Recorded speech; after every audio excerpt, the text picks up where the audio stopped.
Hello everyone. Practice எதுக்கு எடுத்தாலும் practice, என்ன பண்ணாலும் ப்ராக்டிஸ் பண்ணாமல் எதுவுமே பண்ண முடியாது. அது ஸ்போர்ட்ஸாக இருந்தாலும் சரி, படிப்பாக இருந்தாலும் சரி, ஒர்க்காக இருந்தாலும் சரி. கரெக்டு தானே? அதே மாதிரி நீங்கள் ப்ராக்டிஸ் பண்ணால் மட்டும்தான் உங்களோட லைஃப்பை இன்னும் கொஞ்சம் சக்சீட் ஆக முடியும். அப்படின்னா நீங்கள் நம்புவீங்களா? கண்டிப்பாக. உங்கள் மென்டாலிட்டியை கொஞ்சம் இப்படி சேஞ்ச் பண்ணி பாருங்கள். நீங்கள் இப்படி சேஞ்ச் பண்ணி பார்க்கும்போது உங்கள் லைஃபே புதுசாக தெரியும். தென் பார்க்குறதெல்லாம் அழகாக தெரியும். உங்களுக்கு பெரிய ப்ராப்ளம் எல்லாமே சின்ன கடுகு மாதிரி இருக்கும். யாரையும் கம்ப்ளைண்ட் பண்ண மாட்டீங்க. இது poor mentality versus rich mentality. சரிங்க, கான்செப்ட்குள்ளே போகிறதுக்கு முன்னாடி இந்த குவாலிட்டிஸ்லாம் உங்கள்கிட்ட இருக்கா அப்படின்னு நோட் பண்ணிகிட்டே வாங்க. அப்படி இந்த குவாலிட்டிஸ்லாம் உங்களுக்கு இருந்துச்சு அப்படின்னா அது புவர் மென்டாலிட்டியில் இருக்கா இல்லை ரிச் மென்டாலிட்டியில் இருக்கா அப்படிங்கிறத கமெண்ட்டில் மறக்காமல் சொல்லிட்டு போங்க. உங்கள் கமெண்ட்டை பார்க்குறதுக்கு நான் வெயிட் பண்ணிகிட்ருக்கேன். ஸோ மறக்காமல் நீங்கள் கமெண்ட் பண்ணிவிட்டு போகணும். ஓகேவா? எனக்கு இந்த லிஸ்ட்டில் பார்க்கும்போது எனக்கு ரெண்டுமே இருக்குது. பிகாஸ் அது அப்பப்போ வந்துட்டு போகும். நானும் உங்களோட சேர்ந்து ப்ராக்டிஸ் பண்ணால் நானும் கொஞ்சம் ரிச் மென்டாலிட்டியாக ஆகலாம். ஸோ வாங்க சேர்ந்தே நம்ம ப்ராக்டிஸ் பண்ண ஸ்டார்ட் பண்ணலாம். இந்த குவாலிட்டிஸ்லாம் இருக்கான்னு செக் பண்ணிகிட்டே வாங்க. ஃபர்ஸ்ட் பார்க்க போகிறது புவர் மென்டாலிட்டி. அந்த மென்டாலிட்டியில் இருக்கிறவங்க என்ன பண்ணுவாங்க அப்படின்னா, அவங்க பாஸ்ட் டேஸ் லைஃப்பெல்லாம் நினச்சி பார்ப்பாங்க. ப்ரெசண்ட்டில் வாழ்கிறத மறந்துடுவாங்க. இல்லை அப்படின்னா ஃப்யூச்சரில் என்ன பண்ண போகிறோம் அப்படிங்கிறத நினச்சி ப்ரெசண்ட்டில் வாழ்கிறத மிஸ் பண்ணிவிடுவாங்க. தென் என்ன அப்படின்னா அதிகமாக பயப்படுவாங்க. ஒரு விஷயம் எடுத்து செய்யலாம் அப்படின்னு அவங்க மனசு சொன்னாலும் அது நம்மளுக்கு கரெக்டாக வருமா, இது ஆல்ரெடி ஏற்கனவே ஒருத்தவங்க பண்ணிட்டாங்க, நம்ம ஏன் பண்ணணும், இது ரொம்ப டிசைனிங்காக இருக்குது, இது ரொம்ப அட்வான்ஸ் லெவலில் இருக்குது, ஸோ நம்மளால் பண்ண முடியுமா அப்படின்னு கூட யோசிப்பாங்க. தென் எல்லாத்துக்கும் எதுக்கு எடுத்தாலும் கம்ப்ளைண்ட் பண்ணிகிட்டே இருப்பாங்க, ப்ளேம் பண்ணிகிட்டே இருப்பாங்க. வித்தவுட் அவங்கள தவிர மீதி எல்லாரையுமே அவங்க ப்ளேம் பண்ணிகிட்டே இருப்பாங்க. புதுசாக கற்றுக்கிறதுக்கு அவங்களுக்கு இன்ட்ரெஸ்ட் இருக்காது. எதையும் புதுசாக கற்றுக்க மாட்டாங்க. தென் அவங்களோட ட்ரீம் கூட கொஞ்சம் குட்டி சர்க்கிளில் தான் இருக்கும். குட்டியாக தான் அவங்க ட்ரீம் காண்பாங்க. தென் ஒரே ஒரு ஜாப் மட்டும்தான் வச்சுப்பாங்க. அதுலேருந்து வர இன்கம் வச்சு தான் கொஞ்சம் வாழ்வாங்க. ஆனால் செலவு அதிகமாக இருக்கும், இன்கம் கம்மியாக இருக்கும். அதனால இன்னும் கொஞ்சம் கடன் வாங்குறதுக்கு ரெடியாக இருப்பாங்க. இன்னொன்று என்ன அப்படின்னா, அவங்க லைஃப்பில் நல்லது அப்படிங்கிறத பற்றி யோசிக்கவே மாட்டாங்க. அவங்க லைஃப்பில் நடந்த கெட்ட விஷயங்களை மட்டுமே யோசிப்பாங்க. அதை பற்றி மட்டுமே பேசிகிட்ருப்பாங்க. புதுசாக நியூவாக கற்றுக்கிற ஏதாச்சும் தெரிஞ்சுக்கணும் அப்படிங்கிறதுக்கு அதை கொஞ்சம் கூட ட்ரை கூட பண்ண மாட்டாங்க. இதுதான் புவர் மென்டாலிட்டியில் இருக்கிறவங்களோட குவாலிட்டிஸ்.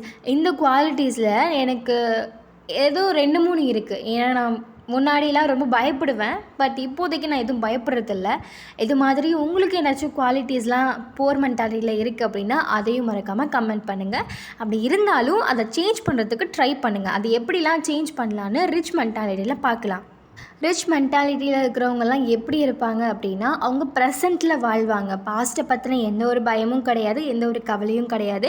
ஃப்யூச்சரை பற்றின எந்த ஒரு கவலையுமே இல்லாமல் அவங்க ப்ரெசண்ட்டில் நிம்மதியாக வாழ்வாங்க. தென் எந்த ஒரு ரிஸ்க்குமே எடுக்கிறதுக்கு தயங்க மாட்டாங்க. ரிஸ்க் எடுக்கிறதுக்கு அவ்வளோ இன்ட்ரெஸ்டடாக இருப்பாங்க. ஏன்னா ஒரு டைலாக் இருக்குல்ல, ரிஸ்க் எடுக்கிறதுல ரஸ்க் சாப்பிட்ற மாதிரியா அப்படிங்கிற மாதிரி. அந்த மென்டாலிட்டியில் அவங்க இருப்பாங்க. நிறைய பேருக்கு அவங்க உதவி பண்ணுவாங்க. யார் மேலேயும் கம்ப்ளைண்ட் பண்ணவே மாட்டாங்க. அவங்க ஏதாச்சும் ஒரு மிஸ்டேக் பண்ணாங்கன்னா அதுலேருந்து லேர்ன் பண்ணுறதுக்கு ரொம்ப இன்ட்ரெஸ்டடாக இருப்பாங்க. ஒவ்வொரு பேட் ஹேபிட்டையும் கொஞ்சமாக அவங்க குயிட் பண்ண ஆரம்பிப்பாங்க. தென் வார்த்தைகளால் சொல்லாமல் செயல்களால் செஞ்சு காட்டுவாங்க. டேக் ஆக்ஷன் எடுப்பாங்க. தென் அவங்க ஒரு கோல் அச்சீவ் பண்ணிட்டாங்க அப்படின்னா, அந்த கோல் வேணும் அப்படின்னா அதுக்காக எந்த லெவலுக்கு கூட போகிறதுக்கு தயாராக இருப்பாங்க. தென் ரெஸ்பான்சிபிலிட்டிலாம் எடுத்துக்க ஆரம்பிப்பாங்க. எதுக்குமே எல்லாத்துக்குமே நான் தான் பொறுப்பு, இங்கே நான் தான் மிஸ்டேக் பண்ணேன், ஸோ அதுலேருந்து நான் கற்றுக்கணும், இது எல்லாத்துக்குமே நான் தான் ரெஸ்பான்சிபிலிட்டி அப்படிங்கிற மாதிரி வருவாங்க. அவங்களோட ட்ரீம் ரொம்ப ரொம்ப பெரிய ட்ரீமாக இருக்கும். இந்த சின்ன லெவலெலாம் இருக்காது, ஹை லெவலில் இருக்கும். அவங்க எப்போவுமே எமோஷ்னலில் அடிக்ட் ஆக மாட்டாங்க. எமோஷ்னல் இருக்கும், பட் அதுக்கு அடிக்ட் ஆக மாட்டாங்க. அவங்க எல்லா ப்ராப்ளத்தையும் சால்வ் பண்ணுறதுக்கு ரெடியாக இருப்பாங்க. அதுக்கான சொல்யூஷனும் அவங்க வச்சுருப்பாங்க. தென் செல்ஃப் டிசிப்ளினாக இருப்பாங்க. செல்ஃப் மோட்டிவேட்டடாகவும் இருப்பாங்க. புதுசாக ஐடியாஸ் க்ரியேட் பண்ணுவாங்க. அண்ட் அவங்களையே அவங்க இம்ப்ரூவ் பண்ணிப்பாங்க. அவங்க ஏதாச்சும் ஒரு ஃபீல்டில் இருந்தாங்கன்னா அது ஸ்டார்டிங்லேருந்து எண்டு வர அதில் இருக்கிற நாலேஜ், டெக்னாலஜி, அட்வான்ஸ் லெவல் எல்லாத்தையும் கற்றுக்கிறதுக்கு ரெடியாக இருப்பாங்க. ரெடியாக இருக்கிறது மட்டும் இல்லாமல் லேர்ன் பண்ணிக்கிட்டும் வருவாங்க. தென் அவங்க ஒரு வேலை மட்டும் பண்ண மாட்டாங்க, நிறைய வேலை பண்ணுவாங்க. அதனால நிறையவே இன்கம் ஏர்ன் பண்ணுவாங்க. தென் ஒரு பிஸ்னஸ் உமனாகவும் இல்லை பிஸ்னஸ் மேனாகவும் இருக்கிறதுக்கு அவங்களுக்கு நிறைய வாய்ப்பு இருக்குது. இந்த மென்டாலிட்டி பவரில் இருக்கிறவங்களுக்கு எல்லாமே. இந்த ரிச் மென்டாலிட்டியில் ஏதோ எல்லாமே இல்லை, ஏதோ கொஞ்சம் நான் இருக்கேன். இதுக்கப்புறமும் உங்கள் கூட சேர்ந்து நானும் ப்ராக்டிஸ் பண்ணுறேன் எல்லாத்தையும் அச்சீவ் பண்ணுறதுக்கு.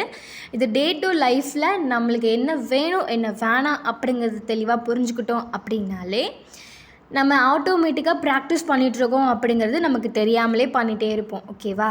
ஸோ இந்த மென்டாலிட்டியில் இருக்கிறவங்க எல்லாருமேன்னு சொல்ல முடியாது, ஆனால் பாதி பேர் பிஸ்னஸ் உமனாக இல்லை பிஸ்னஸ் மேனாக இருந்திருக்காங்க, சக்சீட் பர்சனாகவும் இருந்திருக்காங்க. ஸோ உங்களுக்கும் இந்த குவாலிட்டிஸ்லாம் இருந்துச்சு அப்படின்னா மறக்காமல் கமெண்ட்டில் சொல்லிட்டு போங்க.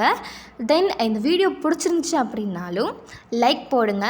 தென் சப்ஸ்கிரைப் பட்டன் அங்கே காலியாக இருக்குது. ஸோ நீங்கள் அதை டச் பண்ணிட்டு போங்க. இன்னும் ரொம்ப பாவம் இல்லையா? ஸோ நீங்கள் மறக்காமல் சப்ஸ்கிரைப் பண்ணிவிட்டு போங்க.